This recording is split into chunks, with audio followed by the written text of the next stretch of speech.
Hola mis hermanos, mucho gusto. Mi nombre es Fray Gilberto Calderón, alias Fray Tequila. Y hoy voy a compartir con todos ustedes el tema la libertad de espíritu desde la espiritualidad franciscana o desde la perspectiva de San Francisco de Asís.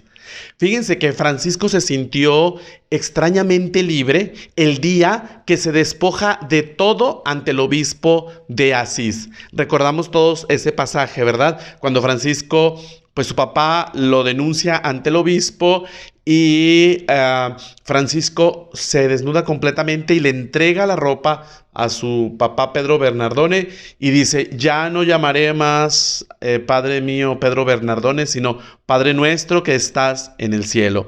Y allí comienza toda una experiencia de libertad, de extraña libertad. ¿Por qué? Porque la libertad que da Dios no es la libertad que nosotros hemos experimentado algunas veces, una libertad caduca, una libertad limitada, una libertad condicionada en algunas ocasiones.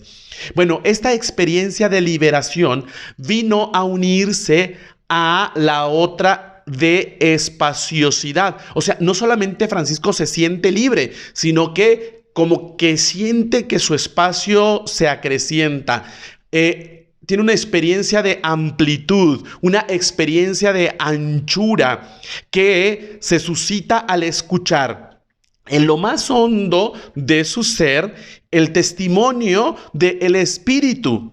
El Espíritu que nos confirma el ser hijos de Dios. El Espíritu que no es de servidumbre, sino de adopción filial.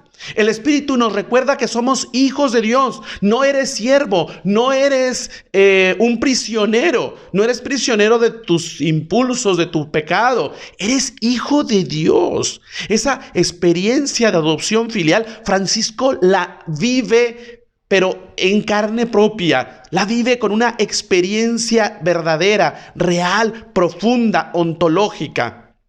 Este espíritu que Francisco percibe y vive nos hace movernos, queridos hermanos, confiadamente en el seno de la familia divina. Nos hace movernos en el espacio de Dios, en la realidad de Dios, en la vida de Dios. Nos dice la carta a los Romanos en el capítulo 8, versículos del 14 al 16.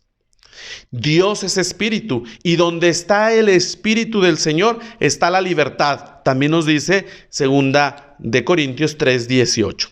Entonces vemos cómo el espíritu nos hace ser hijos, nos recuerda ser hijos y eso nos da amplitud, anchura, espaciosidad, nos da libertad. Y esto fue lo que San Francisco experimentó.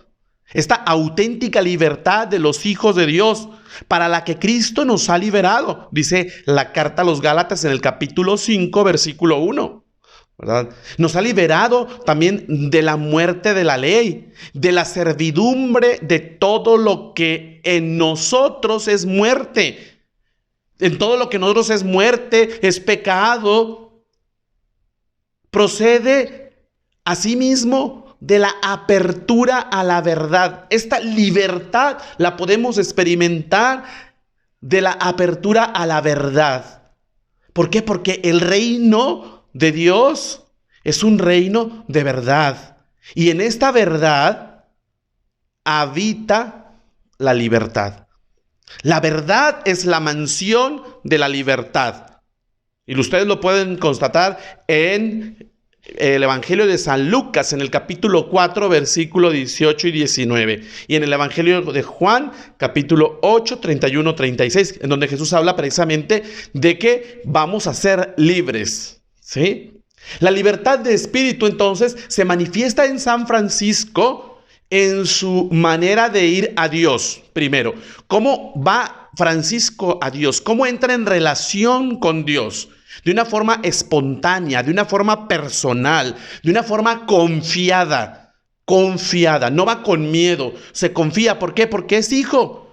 El que es hijo entra confiadamente a la casa de su papá. Nosotros cuando vamos a la casa de nuestros papás, los que no vivimos con ellos Y llegamos a la casa, llegamos con toda y plena confianza. ¿Por qué? Porque tenemos los derechos de hijos. Porque somos hijos de don fulano, de doña fulana. Somos hijos de esos dueños de esa casa.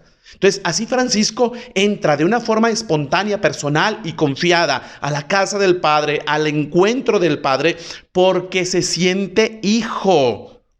Y en el campo abierto que deja a la libre acción de la gracia. O sea, Francisco entra en esta relación con Dios con estas características: espontánea, personal, confiadamente, ¿verdad? Pero también deja libre actuar a la gracia. Deja que la gracia actúe libremente en su vida, en su corazón.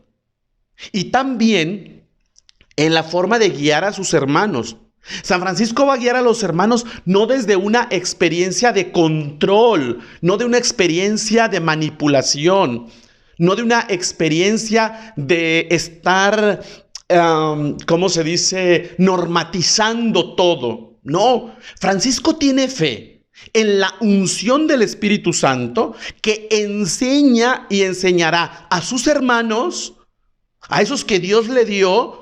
Porque el Señor me dio hermanos, dice San Francisco. Dios me dio hermanos. Yo no los busqué, Él me los dio. Bueno, Francisco confía en esta unción del Espíritu que enseña y enseñará a todos sus hermanos todo lo conveniente. O sea, todo lo que necesite cada hermano. Y confía en la disponibilidad de los hermanos para recibir esa unción. O sea, Francisco era un hombre confiado en esta unción, pero también en la disponibilidad de cada hermano que configura la fraternidad.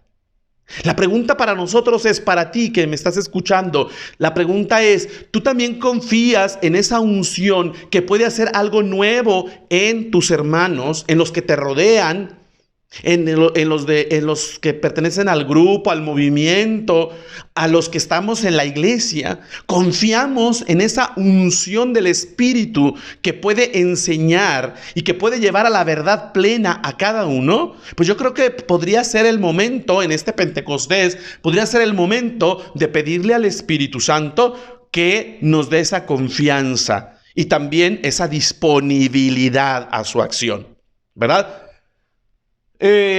Entonces, la moción del Espíritu, en esta moción, Francisco se resiste muchas veces a ligar la libertad de acción en la fraternidad con prescripciones meticulosas. Francisco no quiere como que meter en la organización de la fraternidad, no quiere ser tan meticuloso y poner normativas, sino que permite que el Espíritu Santo actúe libremente. En las dos reglas, San Francisco sale al paso con frecuencia a muchas cláusulas generales, a los responsables de la fraternidad. O sea, les va a hablar a los responsables de las fraternidades y va a decir, miren, como el Señor les dé la gracia, como mejor a ellos les pareciera, según Dios. O sea, cuando se dirige a aquellos que van a dirigir a las fraternidades o que tienen algún cargo de servicio, deja el espacio y la libertad para que ellos tomen una decisión inspirados por la moción del Espíritu. Francisco quiere entonces garantizar, contando con la sinceridad, por supuesto, la sinceridad de cada hermano, quiere garantizar la incesante adaptación de la fraternidad a los lugares, a los tiempos, a las frías regiones, a medida que la necesidad lo exija. ¿Se fijan cómo esta flexibilidad? O sea, no hay una normativa tajante. La fraternidad tiene que ser así en las frías regiones. Tiene que ser así, y así como soldados, ¿verdad? Y todos uniformes. No, hay una flexibilidad y una adaptación. ¿Por qué? Porque nace de la libertad de la libertad de espíritu, que Francisco capta perfectamente y lo vive y lo comunica y lo pide a las fraternidades. La organización interna entonces de la fraternidad y la actividad de esta fraternidad y de las fraternidades, ¿verdad? Francisco las va a querer ver unidas con un sentimiento de primacía del espíritu. O sea, que todos los hermanos le den prioridad a la acción del espíritu, sin excesivos montajes jurídicos, sin planeaciones que vinieran a instrumentar a la persona, ¿verdad?, en beneficio de la institución. No, primero está la persona. Lo importante es la persona que está convencida, que está dispuesta a ser movida por el espíritu, ¿verdad? Los moldes de una ascética ya formulada como que no le gustaban a San Francisco. Las estructuras monásticas tampoco le gustaban. Por eso no se hace monje. Por eso Francisco busca una forma diferente de vida. Prefiere correr la aventura juntamente con sus hermanos, con los que le comenzaron a seguir, ¿verdad?, aún de cara a lo imprevisto. ¿Qué viene delante? No sabemos, pero vamos, o sea, vamos a la aventura antes que perder la libertad. O sea, prefiere aventurarse, salir a descubrir horizontes nuevos, a perder la libertad en los caminos conocidos. Ya lo conocemos, ya sabemos cómo es todo, ya está estructurado, así se ha hecho siempre. A veces nos puede pasar, ¿verdad?, que estamos muy cómodos en nuestras estructuras y entonces las estructuras nos asfixian. Francisco va a un horizonte nuevo, a donde el vuelo del amor pueda quedar, o sea, no pueda quedar libre y no impedido, asfixiado, encapsulado, encarcelado, enjaulado. O sea, el vuelo del amor quede libre. Fíjense qué expresión tan hermosa, ¿verdad? El vuelo del amor pueda quedar libre, no impedido, asfixiado. Ante las formas de penitencia y las austeridades, la actitud de Francisco era de un humanismo lleno de cordura y concretez, como lo vemos en 2 de Celano 22 y 175, ¿verdad? Francisco hacía mucha penitencia. Sabemos que era un hombre penitente. Yo creo que como nadie más ha hecho penitencia. Sin embargo, evitó en cuanto le fue posible institucionalizar las prácticas de la penitencia, aún teniendo que sostener a veces muchos conflictos y luchas con algunos sectores de la fraternidad.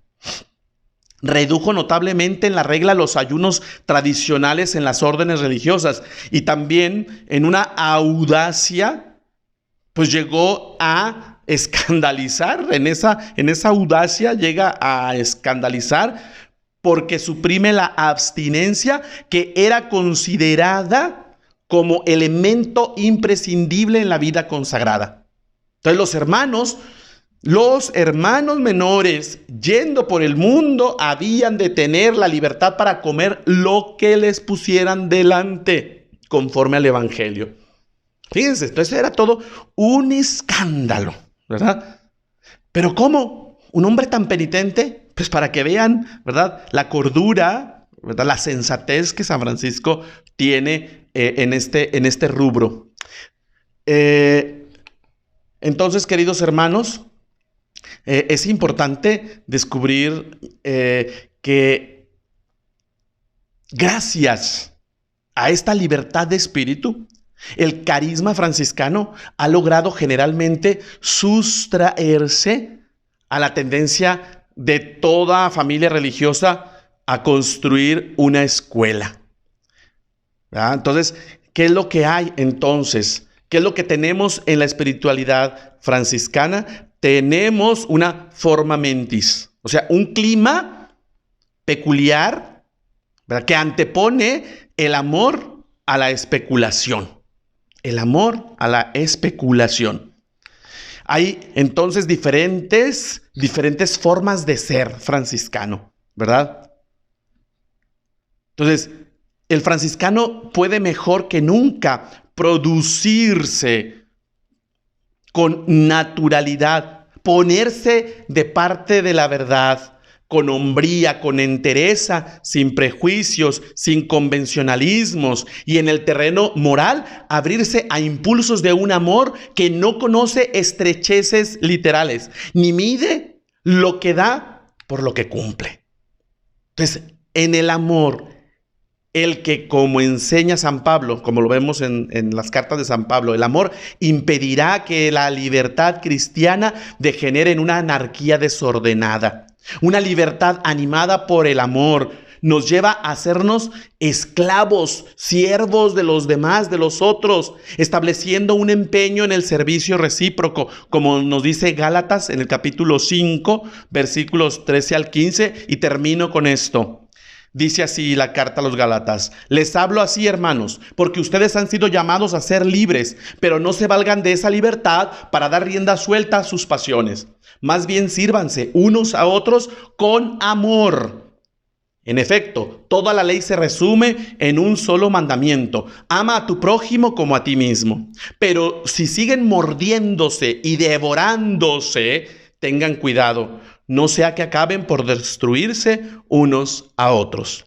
Que no sea así entre nosotros, que podamos experimentar la libertad de espíritu. Muchas gracias. Paz y bien.